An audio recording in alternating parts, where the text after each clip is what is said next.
Hi, so this is vlog number 2.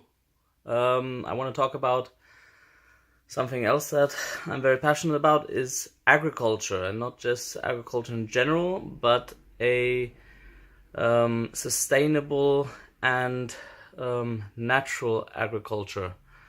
Um, Specifically, permaculture combined with organic farming.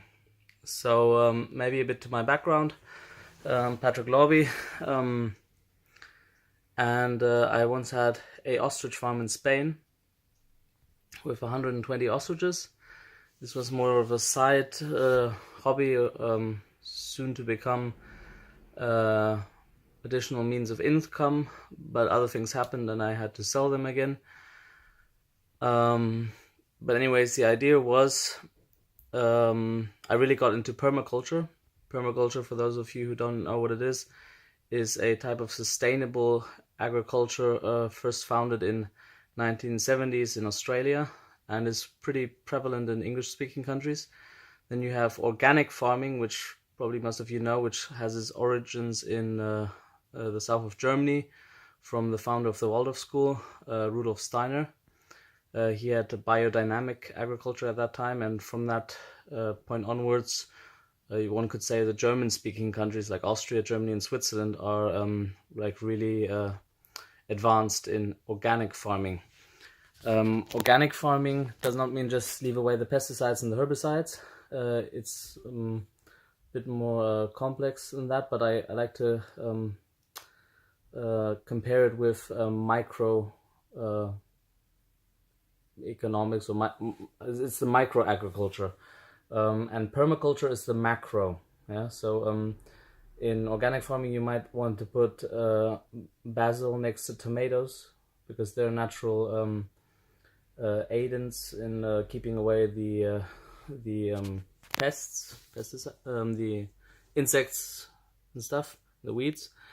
And permaculture, you'd look into combining things like edges, like the edges between different habitats, like water areas and dry areas, like if you have a pond or a lake or ocean and or river, and you have the dry land, the overlapping segment, that's where the most biodiversity and natural fertility happens. So the thing is, usually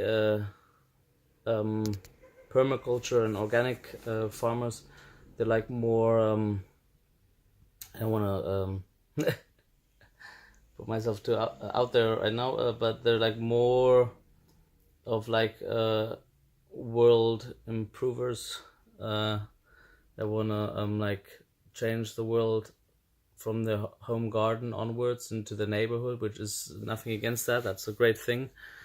But that's not me. I'm a more of a, I would actually be the typical, if I were like originally also in agriculture, which I'm not from agriculture, then my parents wanted to study agriculture and emigrate from Germany to Canada before I was born, but because one had to study it in the home country, they didn't do it in the end. They went into education, but agriculture in Canada is like a huge business and systematic, like in the States as well.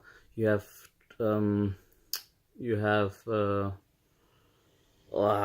words are not coming to me right now. The you have the not trucks, but the farm vehicles, which are larger than houses, and you have satellite images. This is already before it was normal to use GPS in domestic scenarios.